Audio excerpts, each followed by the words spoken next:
Good afternoon. Thanks for joining us across the fence. I'm Fran Stoddard. Vermont is home to hundreds of dedicated dairy farmers. They produce a variety of nutritious and delicious dairy products while they act as environmental stewards and economic drivers for the Green Mountain State. As technologies, practices, and financials evolve, dairy farmers across the Northeast are looking to increase their resiliency and ability to innovate within changing markets. Later this month, farmers will get to do some skill building at the 2020 Vermont Dairy Producers Conference. It's taking place February 25th at the DoubleTree by Hilton Burlington. The conference is in its 21st year. It looks to connect dairy farms across the Northeast with national experts and industry companies right here in northern New England. The conference focuses on everything and anything impacting the dairy industry, from animal welfare to new technologies. For more on this year's conference and some of the topics of discussion, I want to welcome Dale Tatro. Dale is a member of the conference committee and a working dairy farmer from Champlain, New York. Thank you so much for coming in, Dale. Good afternoon. How are you today? Great. So before we get started on the conference, why don't you tell us a little bit about your farm? So I farm up in Champlain, New York with my two brothers, Dan and Don. We milk about 650 cows, about 1,200 acres of land that we take care of. And we're also an Agrimart member, which is a Cabot Creamery. We sell them at the Cabot Creamery. And we have about 200 head of heifers that are raised over here in Vermont at the same time. Wow, so you do have a connection with Vermont. So why are you on the Vermont committee if you're over there in Champlain?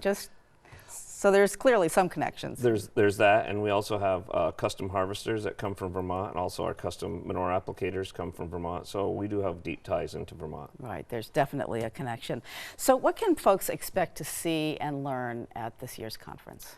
There's a variety of things that they can learn from this meeting, from how to take better care of your cows, better health, better nutrition, all the new technologies that are coming out. We have several different speakers this year that'll just be, fabulous. Right. There's Trevor DeVries. DeVries, thank you.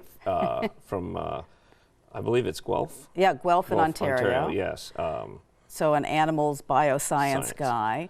And there's Daryl Needham. Correct. From Cornell? From Cornell. So Cornell's doing a lot of work on this kind of stuff. That's true. Cornell's coming. We'll have a speaker here. Guelph will have a speaker here. It's great for farmers all over the North Country to be here for this conference. Right. And there's Amy DePlatt Church. Yes. Love that name. So she's from the Center of Food Integrity. Yeah, she is. What would that be about? She is kind of putting our consumers with the farmers and to try to really know what each other want and what we should a better product to the consumer, and what consumers are looking for and health-wise, and how we can produce a better product. Right. So that's a lot of stuff. They're also just so people know, if they go to your website soon, there is a reduced price for the next just couple of days till the February 15th, right? Correct, just a couple days. So so that would be good, and we got door prizes and all kinds of things. So we are today talking about the upcoming 2020 Vermont Dairy Producers Conference, which is happening February 25th at the DoubleTree in Burlington. Visit vtdairyconference.com for information about speakers, the agenda, and to reserve your ticket, and do that soon. So just a little, why is this important?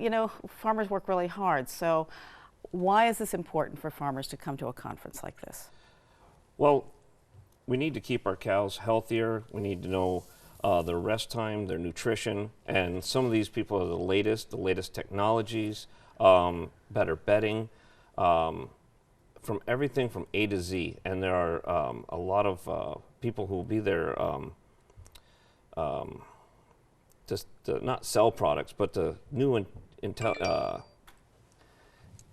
things coming out, right. New technologies, and it's a place to learn. It's a place to talk to other farmers about what's going on in the community, and I say the community, the national dairy scene, and where do we go from here and how things are going. Right, because it's tough, and among the things that you talked about, clearly animals are your livelihood. So how do you update and perfect the ways in which you care for your cows? I mean, it's hasn't been done the same way for a long time. And what are some of the things that you feel are nuanced that you might be doing on your farm and want to share or interested in learning? Well, there's new technologies in just simple things like manure application. We're now pumping manure right from the pit right to the fields without getting on the roads. So there's safety and for people there. There's nutrition things, different products that we're now feeding to cows that used to be thrown in landfills, you know, and that people do not know about. You know, just for a few instances like beet pulp, cottonseed, citrus pulp, all things that were sent to landfills for years. Wow. We're feeding them to cattle now and making excellent milk and a healthier cow at the same time. Right, and a happy cow makes better milk. Correct. Right? Okay. There's also Julio Giordano of Pool and Grain. Pool and Grain, yes. Pool and Grain. Okay, that was. I thought there was something a little funny there in my notes.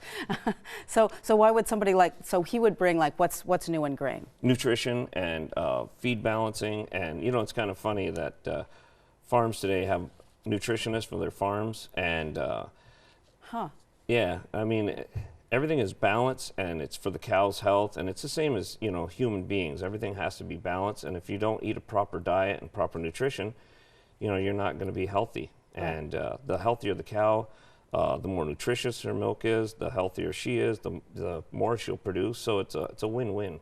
And even say sleeping, resting. Absolutely. And so I would think that's better bedding and all of these things are just make a happy cow. That's right. And you can go and find out about that at this. So let's switch gears just slightly to how and why leadership is important on the farm. This is the focus of a conference discussion being led by Richard Pimentel, who is one of this country's leading experts on leadership, disability inclusion, and overcoming barriers. So where does leadership maybe come into play at your farm? So leadership, whether it's a professional sports team, an amateur sports team, or the boardroom, you need leadership. You need to learn how to build teams. Everyone has a job to do, whether it's sports, whether it's farming, whether it's a news crew. Everyone has a job, and they need to do it right. And the people need to tell them, or not tell them, but steer them in a direction in which they need to go and make them a better part of the team. And that's what that is. Really focuses on team building. Right. And I think that's needed in this day and age, as we are getting so individualistic, Right, and also so even your employees can take on some leadership roles. Absolutely. I would imagine. Absolutely, yeah. I mean, they can learn that their job is not minuscule but very important. It's a very important cog to the entire gear. So everyone has to do their job and do it to their best ability. So then that the whole goes forward instead of backwards.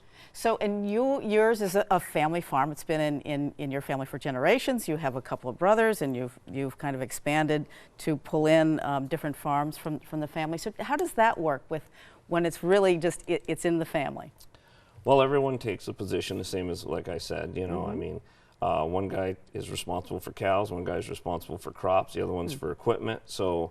And then we kind of all work together and mesh it together so it does work. And then the employees just kind of make it a better ball so it rolls, so to speak. Right. And once you get that ball rolling, kind of like a team, once everything starts rolling in the right direction, it's kind of hard to stop. Right. And at this conference, there are people that are going to really talk about how to do that best Absolutely. Practices Yes. With this. So it seems like more than ever, consumers want to know where their food is from, what's going on with it. So farmers in the industry, how do you connect? Why is that? How do you see the importance of that connection with the consumer, and how are you doing that? Well, we open our farms up. I mean, a lot of farmers open their farms up to farm breakfast Sundays, or there's Agamart has open farm Sundays. It's very similar, breakfast on the farm, and we allow people to come in and see what we do, how we do it, how well our animals are treated, and just the whole spectrum of what we do. And I think it really broadens their look on what we do. So there's nothing hidden. We're transparent, and I think the consumer is probably 8 or 9 generations removed from the farm, so they really need to see where their food comes from. Right. It makes a big difference. I love the fact that it's also in our schools now, much more involvement with that, and even social media. I wrote. So, would somebody at the conference be talking about social media and how to do that if you run a farm? We do. We do have a website at the for the Right. conference, so Sure. anyone can get on there and learn more about the conference and what is going to be presented at the conference. Okay, so let's just cover that again for a minute. Here is a final reminder of the 2020 Vermont Dairy Producers Conference that will take place on February 25th at the Doubletree by Hilton in Burlington on Williston Road, right there near the interstate. For more information on the conference, speakers, and to register, visit vtdairyconference.com. That's vtdairyconference.com. So any last things that we have forgotten? We want to make sure people know about the conference since you're on the committee and of course you're a dairyman yourself.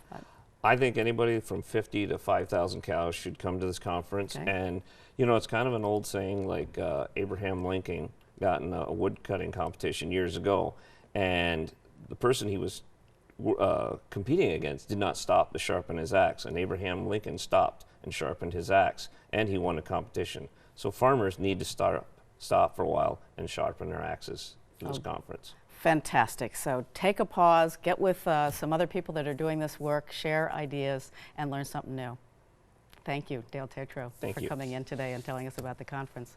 And thank you for joining us across the fence. I'm Fran Stoddard.